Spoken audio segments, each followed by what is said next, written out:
பொதுவாகவே இந்த ராசிக்காரங்க ஒரு சிரித்த முகத்தோடு இருக்கக்கூடியவங்களா இருப்பாங்க. ஏன்னா சுக்கிரன் ஆளக்கூடிய ராசி. அதனால இவங்களுடைய முகத்துல எந்நேரம் ஒரு புன்சிரிப்பு இருக்கும். ரொம்ப அழகா இருப்பாங்க. ரொம்ப பிரியமானவங்களா இருப்பாங்க. அந்த பெண்ணுக்குரிய அந்த கூச்ச சுபாவம்லாம் இந்த ரிஷபராசி என்பவர்கிட்ட இருக்கும். அதே மாதிரி முரட்டு காலை தான் உங்களுடைய ராசி சின்னம். அதனால முரட்டுத்தனமும் கொஞ்சம் இருக்கும். ஆனாலும் உங்களுடைய ஃபேஸ் வந்து பார்த்தீங்கன்னா அப்படியே சிரிப்பா இருக்கும். சாதிக்கக்கூடியவங்க. புது வீடு வாங்கணும் அப்படிங்கிற ஒரு பொருள் ஈட்டணும், புது வீடு கட்டணும், பழைய வீட்டை மாத்திட்டு புது வீடை ஏதாவது செய்யணும், பழைய பொருளெல்லாம் மாற்றிட்டு புதுசாக ஏதாவது பண்ணணும் அப்படிங்கிற ஒரு இயல்பு இயற்கையாகவே இந்த ரிஷபராசி என்பர்களுக்கு வரும் அப்படின்னே சொல்லலாம். பழசெல்லாம் மாற்றிட்டு புதுசாக வாங்கணும், புதுசாக பொருள் வாங்குறது தான் அவங்களுக்கு ரொம்ப பிடிக்கும். அதே மாதிரி ஆடை ஆபரணங்களை கூட வித்தியாசமாக புதுசாக அப்போதைக்கு ட்ரெண்டிங்காக என்ன இருக்கோ அதை தான் அணியிறது இந்த ரிஷபராசி என்பர்களுக்கு ரொம்ப பிடிக்கும் அப்படின்னே சொல்லலாம். ஏன்னா சுக்கிரன் ஆளக்கூடிய ராசி. அதனால் அழகு சார்ந்த விஷயத்தில் தன்னை அதீத ஈடுபடுத்தி கொள்ளக்கூடியவங்க இந்த ரிஷபராசி என்பர்களாக இருப்பாங்க. இது வந்து ஒரு ஸ்திர ராசி, பெண் ராசி, நில ராசியும் கூட. ரொம்ப பொறுமையாக இருப்பாங்க, மனோபக்குவம் உள்ளவங்க அப்படின்னு சொல்லலாம், மனோதிடம் உள்ளவங்க அப்படின்னு கூட இந்த ரிஷபராசி என்பர்களை சொல்லலாம். ஏன்னா சந்திரன் உச்சம் பெறக்கூடிய ஒரு ராசி. அதனால மனோதிடம் அவங்க ரொம்ப சிறப்பாக இருக்கும். எவ்வளோ கஷ்டம் வந்தாலும் அதை அலட்டிக்க மாட்டாங்க, அதை பார்த்து பயப்பட மாட்டாங்க, ஓடி ஒழிய மாட்டாங்க. சரி இந்த பிரச்சனை தானே பார்த்துக்கலாம் அப்படிங்கிற ஒரு மனோதைரியம் உள்ளவங்களாக இந்த ரிஷபராசி என்பர்கள் இருப்பாங்க அப்படின்னே சொல்லலாம். இந்த ராசிக்காரங்க ஒரு கர்ம ராசி அப்படின்னு சொல்லுவாங்க. ஏன்னா நிறைய கஷ்டங்களும் உங்களுக்கு வரும், திடீர்னு அதிர்ஷ்ட வாய்ப்புகளும் உங்களை தேடி வரும். ஏன்னா இந்த ராசிக்காரங்க பார்த்தீங்கன்னா பெரும்பாலும் சின்ன சின்ன பிரச்சனைகளை அடிக்கடி கெட்ட விஷயத்துக்கு இவங்கள ஒரு சிலர்லாம் அடிக்ட் பண்ணிடுவாங்க. கெட்ட சகவாசத்துக்குள்ள இவங்களை கொண்டுட்டு போய் புகுத்திடுவாங்க. ரொம்ப நல்லவங்களா இருப்பாங்க, ரொம்ப நேர்மையாக இருப்பாங்க, எல்லா விஷயத்துலையும் கரெக்டாக இருப்பாங்க, நல்ல ஒரு திறமைசாலி, ரொம்ப புத்திசாலி, இது எல்லாம் நிறைந்திருப்பாங்க. ஆனால் ஒரு சில நண்பர்களால் அல்லது ஒரு சில உறவுகளால் இவங்க கெட்ட பேர் சம்பாதிக்கக்கூடிய ஒரு சூழ்நிலை பெரும்பாலும் இந்த ரிஷபராசி என்பர்களுக்கு ஏற்படும் அப்படின்னே சொல்லலாம். கவனமாக இருந்தாங்கன்னா எந்த ஒரு பாதிப்பும் உங்களுக்கு ஏற்படாது. ஆனால் கவனக்குறைவாக இருந்தாங்க அப்படின்னா இந்த ரிஷபராசி என்பர்களுக்கு ஒரு சில கெட்ட பேர் எடுக்க வேண்டிய ஒரு சூழ்நிலை பெரும்பாலும் ஒரு 30-35க்குள்ளேயே அவங்க ஒரு கெட்ட பேர் எடுத்துருவாங்க. ஊருக்குள்ளே ஒரு கெட்டவன் அப்படிங்கிற பேர் வாங்கிடுவாங்க. உங்களுக்கு அந்த மாதிரி ஏதாவது சுச்சுவேஷன் நடந்திருக்கா அப்படிங்கிறத மறக்காமல் இந்த ரிஷபராசி என்பர்கள் இந்த வீடியோவை பார்த்துட்டு இருக்கீங்க அப்படின்னா மறக்காமல் எங்களுடைய கமெண்ட் பாக்ஸில் தெரிவிங்க. இந்த ராசிக்காரங்க அதிகமாக வந்து மகாலட்சுமி தாயாரை வழிபடுறது ரொம்ப நல்ல பலனை பெற்று தரும். ஏன்னா உங்களுடைய ராசி அதிபதி சுக்கிரனுக்கு அதிபதி யார்? மகாலட்சுமி தாயார். அவங்கள வழிபடுங்க, உங்களுடைய வாழ்க்கை ரொம்ப சிறப்பாக இருக்கும். வெள்ளிக்கிழமை தவறாமல் மகாலட்சுமி தாயாரை வழிபடுங்க, உங்களுடைய வாழ்க்கை இன்னும் அமோகமாக இருக்கும். சரி, இதை பற்றி நம்ம தொடர்ந்து பார்க்கலாம். நீங்கள் இப்போ தான் ஃபஸ்ட் டைமாக நம்ம சேனலை பார்க்குறதா இருந்தால் நம்ம சேனலை சப்ஸ்கிரைப் பண்ணிக்கோங்க, கூடவே இருக்கிற பெல் ஐக்கானையும் கிளிக் பண்ணிக்கோங்க. அப்போ தான் நாங்கள் போடுற ஒவ்வொரு வீடியோவுமே உங்களுக்கு நோட்டிஃபிகேஷனாக வரும். இதோட கூட நாங்கள் கருங்காலி மாலை சேல் பண்ணிகிட்ருக்கோம். உங்களுக்கு கருங்காலி மாலை வேணும் அப்படின்னா டிஸ்கிரிப்ஷனில் நம்பர் கொடுத்துருக்கோம், அந்த நம்பருக்கு கால் பண்ணுங்கள். அந்த டீட்டெயில்ஸ் எல்லாமே அவங்க சொல்லுவாங்க, கால் பண்ணி தெரிஞ்சுக்கோங்க. இந்த ரிஷபராசி என்பர்களுக்கு வருகின்ற நாட்கள் ரொம்ப சிறப்பாக இருக்குது அப்படின்னு சொன்னாலும் கூட அலைச்சல் இந்த காலகட்டத்தில் கொஞ்சம் அதிகம் வரும். அதோட கூட குற்றச்சாட்டுக்கு ஆளாக வேண்டிய ஒரு சூழ்நிலையெல்லாம் இந்த ரிஷபராசி என்பர்களுக்கு வருகின்ற வாரத்தில் ஏற்படும். கொஞ்சம் கவனமாக இருந்தீங்க அப்படின்னா பெரிய பாதிப்பு எதுவும் ஏற்படாது. எதுலேயுமே ஒவ்வொரு விஷயத்துலையுமே, ஒரு தொழிலாகட்டும், ஒரு வியாபாரமாகட்டும், குடும்ப உறவுகளாகட்டும், எல்லா விஷயத்துலையுமே கொஞ்சம் கவனத்தோடு இருந்தீங்க அப்படின்னா பெரிய பாதிப்பு எதுவும் இந்த காலகட்டத்தில் உங்களுக்கு ஏற்படாது அப்படின்னே சொல்லலாம். அடுத்தவங்ககிட்ட பேசும்போது கூட கொஞ்சம் அனுசரணையாக போகிறது ரொம்பவும் நல்லது. அதுவே உங்களுக்கு வெற்றியாக அமையும். அனுசரணையாக இருக்கிறது இந்த காலகட்டத்தில் இந்த ரிஷபராசி என்பர்களுக்கு ரொம்ப முக்கியம் அப்படின்னே சொல்லலாம். எதிர்பாராமல் திடீர்னு செலவுகளும் வரும், எதிர்பாராமல் திடீர்னு அதிர்ஷ்ட வாய்ப்புகளும் உங்களை தேடி வரும்.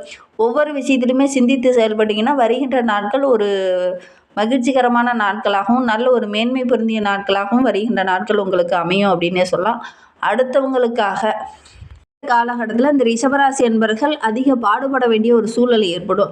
வேலை செய்கிற இடத்துல கூட கடுமையாக உழைப்பீங்க, ஆனால் அந்த உழைப்புக்கேற்ற வருமானம் கிடைக்குமா அப்படின்னு பார்த்தீங்கன்னா கொஞ்சம் போராட வேண்டிய ஒரு சூழ்நிலை உங்களுக்கு ஏற்படும் அப்படின்னே சொல்லலாம்.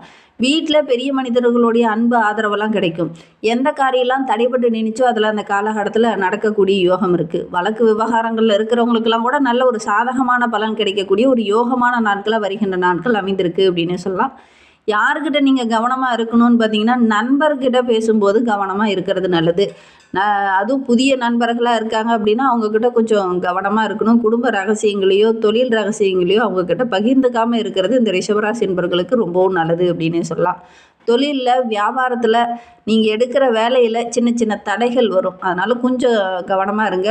நிதி சம்மந்தமான விஷயத்தில், கொடுக்கல் வாங்கல் விஷயத்துலலாம் கொஞ்சம் கவனமாக இருக்கணும். இல்லை அப்படின்னா ஒரு சில இடத்துல கெட்ட பேர் வரதுக்கான சூழ்நிலை அமைந்துடும். அதனால் முடிந்த அளவுக்கு இந்த ரிஷபராசி என்பர்கள் யாருக்காவது பணம் கொடுக்குறீங்க வாங்குறீங்க அப்படின்னா ரொம்ப கவனமாக இருந்துக்கோங்க. அவங்க திருப்பி கொடுப்பாங்களா கொடுக்க மாட்டாங்களா எல்லாம் அறிந்து கொஞ்சம் செயல்படுங்க.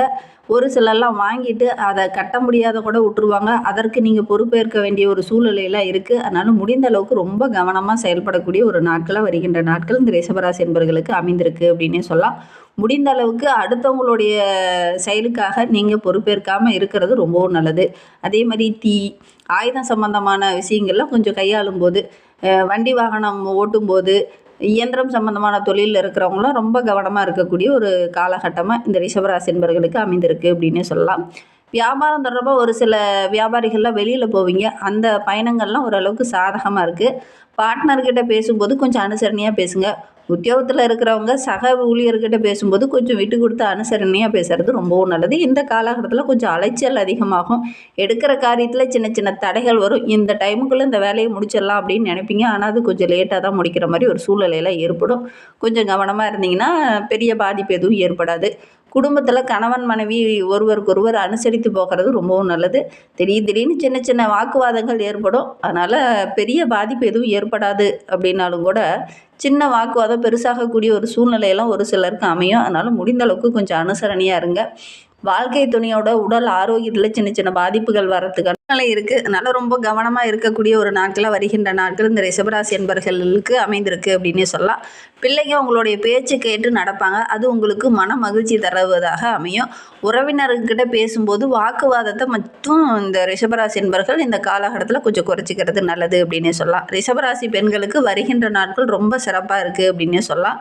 ஒரு சில இடத்துல தேவையில்லாத விஷயத்தில் நீங்கள் தலையிட்டு தேவையில்லாத பிரச்சனை, தேவையில்லாத குற்றச்சாட்டுக்கு ஆளாக வேண்டிய ஒரு சூழ்நிலையெல்லாம் இருக்குது. கவனமாக செயல்படுறது நல்லது.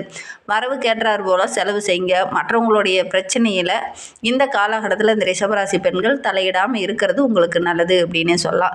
ஒரு தொழிலோ ஒரு வியாபாரமோ புதுசாக தொடங்குனீங்கன்னா கூட அது ஆரம்பிக்கிறதுக்கு முன்னாடி நிறைய தடைகள் பிரச்சனைகள் வர்றதுக்கான சூழ்நிலை இருக்குது. அதற்கப்புறம் ஓரளவுக்கு வெற்றி கிடைக்கும். ஆனால் இந்த காலகட்ட கிரக அமைப்புகள் கொஞ்சம் தடையாக அமையக்கூடிய ஒரு சூழ்நிலை இருக்குது அப்படின்னே சொல்லலாம். விவசாயிகளுக்கு நல்ல மகசூல் ஆகக்கூடிய ஒரு யோகமான வாரமாக வருகின்ற வாரம் அமைந்திருக்கு அப்படின்னு சொல்லலாம். இந்த இடைத்தரகர்கள் மூலிமா சின்ன சின்ன நஷ்டங்கள் வரும். நேரடியாக நீங்கள் வாடிக்கையாளர்கிட்ட கொண்டு போகும்போது நல்ல லாபம் கிடைக்கக்கூடிய யோகமான நாட்களாக அமைந்திருக்கு. அரசியல் துறையில் இருக்கிறவங்களுக்கு வருகின்ற நாட்கள் கொஞ்சம் எச்சரிக்கையாக இருக்கணும். மற்றவங்ககிட்ட பழகும்போது, வெளிநபர்கிட்ட பழகும்போது உங்களுடைய ரகசியங்களை யாருக்கிட்டையும் பகிர்ந்துக்க வேண்டாம். கலைத்துறையை சார்ந்த நண்பர்களுக்கு வருகின்ற காலகட்ட கிரக அமைப்புகள் ரொம்ப சாதகமாக இருக்குது. உங்களுடைய எதிர்பார்ப்புகள் எல்லாமே இந்த காலகட்டத்தில் நிறைவேறும். புதிய வாய்ப்புகள்லாம் உங்களை தேடி வரும். கரெக்டாக வாய்ப்பை பயன்படுத்திக்கிட்டிங்கன்னா நல்ல ஒரு முன்னேற்றத்தை எதிர்பார்க்கலாம் அப்படின்னே சொல்லலாம். பெரிய பெரிய கலைஞர்களுடைய அறிமுகம் கிடைக்கும். அதனால் நல்ல ஒரு முன்னேற்றமான வாரமாக வருகின்ற வாரம் இந்த ரிஷபராசி கலைஞர்களுக்கு அமைந்திருக்கு. மாணவர்களை பொறுத்தவரைக்கும் வருகின்ற நாட்கள் ரொம்ப சிறப்பாக இருக்குது. கல்வியில் நீங்கள் எதெல்லாம் தடைபட்டு நின்றுச்சோ அதெல்லாம் இந்த காலகட்டத்தில் நடக்க ஆரம்பிக்கும். சிறிய வேலையை கூட கொஞ்சம் கூடுதலாக உழைப்பு போட்டு தான் கரெக்டான டைமில் முடிக்க வேண்டிய ஒரு சூழ்நிலை இருக்குது. கல்வியில் நாட்டம் கொஞ்சம் குறைஞ்ச மாதிரி ஒரு சூழ்நிலையில் இந்த காலகட்டத்தில் ஏற்படும். கொஞ்சம் கூடுதல் உழைப்பை போட்டிங்கன்னா ஓரளவுக்கு நல்ல ஒரு முன்னேற்றத்தை இந்த ரிஷபராசி மாணவர்கள் எதிர்பார்க்கலாம் அப்படின்னே சொல்லலாம். உங்களுக்கு ஏதாவது டவுட் இருக்குது அப்படின்னா உடனடியாக உங்களுடைய ஆசிரியர்கிட்டையோ உங்களுடைய பெற்றோர்கிட்டையோ கேட்டு தெளிவுபடுத்தி படிக்கிறது ரொம்பவும் நல்லது. ரிஷபராசியில் கார்த்திகை 2, 3, 4 பாதங்களில் பிறந்தவங்களுக்கு வருகின்ற 7 நாட்களும் கவனமாக செயல்படுறது நல்லது. வேலை பார்க்குற இடத்துல கரெக்டாக வேலையை முடிக்க முடியாமல் சின்ன சின்ன இடர்பாடுகள் வரும். இந்த தடைகள்லாம் தாண்டி அதுக்கப்புறம் தான் முடிக்க வேண்டிய ஒரு சூழ்நிலை இருக்குது. குடும்பத்துக்குள்ளே அப்பப்போ சின்ன சின்ன வாக்குவாதங்கள் வரலாம். கொஞ்சம் விட்டு கொடுத்து அனுசரணையாக செல்வது நல்லது. கணவன் மனைவிக்கிடையே சின்ன சின்ன பிரச்சனைகள் அப்பப்போ வரும். பிள்ளைங்க மூலிமா மகிழ்ச்சி ஏற்படும். கணவன் மனைவிக்கிடையே அப்பப்போ சின்ன சின்ன வாக்குவாதங்கள் வரும். கொஞ்சம் கவனமாக இருக்கிறது நல்லது. எடுக்கிற காரியத்திலெல்லாம் உங்களுக்கு அனுகூலமாக சில விஷயம் நடக்கணும் அப்படின்னா கொஞ்சம் போராட வேண்டிய ஒரு சூழ்நிலை இருக்குது.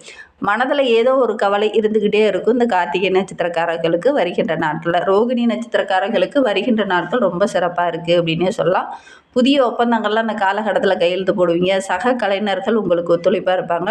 கோபத்தை மட்டும் இந்த காலகட்டத்தில் கொஞ்சம் குறைச்சிக்கிட்டிங்கன்னா நீங்கள் எடுக்கிற காரியங்கள் உங்களுக்கு வெற்றியாக அமையும் அப்படின்னே சொல்லலாம். மிருகசீரிடம் 1, 2 பாதங்களில் பிறந்தவங்களுக்கு வருகின்ற 7 நாட்களும் நல்ல ஒரு சாதகமான நாட்களாக அமைந்திருக்கு. வழக்கு விவகாரங்கள்ல இருக்கிறவங்களுக்கு சாதகமான பலன் கிடைக்கும். வெளியூர் பயணங்கள் எல்லாம் கொஞ்சம் அலைச்சலை கொடுத்து அதுக்கப்புறம் தான் சாதகமான பலன் கிடைக்கும் அப்படின்னு சொல்லலாம். மனதுக்கு பிடிச்ச நல்ல நல்ல விஷயங்கள்லாம் அந்த காலகட்டத்தில் நடக்கும். ரொம்ப நாளாக திருமணமாகி குழந்தை பேர் இல்லாதவங்களுக்கு நல்ல ஒரு குழந்தை பாக்கியம் கிடைக்கக்கூடிய யோகம் இருக்குது. எல்லா இடத்துலையுமே இந்த மிருகசீரிட நட்சத்திரக்காரர்களுக்கு பார்த்தீங்கன்னா, உங்களுடைய புத்திசாலித்தனத்தால் ஜெயிக்கக்கூடிய ஒரு யோகமான வாரமாக வருகின்ற வாரம் அமைந்திருக்கு அப்படின்னே சொல்லலாம். கொடுத்த வாக்கில் அந்த காலகட்டத்தில் டக்கு டக்குன்னு நிறைவேற்றுவீங்க. அது மற்றவங்க மத்தியில் நல்ல ஒரு மதிப்பு மரியாதையை ஏற்படுத்தும். ஆரோக்கிய ரீதியாக சின்ன சின்ன தொல்லை இருந்தாலும் மனது ரொம்ப உற்சாகமாக தென்படக்கூடிய ஒரு வாரமாக வருகின்ற வாரம் அமைந்திருக்கு அப்படின்னே சொல்லலாம். முடிந்தால் இந்த ரிஷபராசி அன்பர்கள் வெள்ளிக்கிழமை தவறாமல் அருகில் இருக்கிற பெருமாள் கோவிலுக்கு சென்று அங்குள்ள மகாலட்சுமி தாயாரை வழிபட்டுட்டு வாங்க. எடுக்கிற காரியங்கள் எல்லாமே உங்களுக்கு வெற்றிகரமாக அமையும். நம்பிக்கையோடு செய்யுங்க. பெருமாள் கோவிலில் ஒரு 11 முறை வலம் வந்துட்டு வாங்க. எடுக்கிற காரியங்கள் உங்களுக்கு சக்ஸஸாக முடியும். உங்களுக்கு அதிர்ஷ்டமான கிழமை அப்படின்னு பார்த்தீங்கன்னா திங்கள் வெள்ளிலாம் உங்களுக்கு அதிர்ஷ்டமான கிழமைகளாக அமைந்திருக்கு. அதிர்ஷ்டமான திசை அப்படின்னா மேற்கு வடமேற்குலாம் உங்களுக்கு அதிர்ஷ்டமான திசையாக அமைந்திருக்கு அப்படின்னே சொல்லலாம். இன்னுமே வாழ்க்கை ரொம்ப சிறப்பாக இருக்குது. இந்த ஒரு விஷயத்தை மட்டும் செஞ்சுட்டு வாங்க. இந்த மாதிரி பயனுள்ள தகவலை நீங்கள் தொடர்ந்து கேட்கணும் அப்படின்னு நினச்சிங்கன்னா நம்ம சேனலை சப்ஸ்கிரைப் பண்ணிவிட்டு கூடவே இருக்கிற பெல் ஐக்கானையும் கிளிக் பண்ணிக்கோங்க. அப்போ தான் நாங்கள் போடுற ஒவ்வொரு வீடியோவுமே உங்களுக்கு நோட்டிஃபிகேஷனாக வரும். இந்த வீடியோவை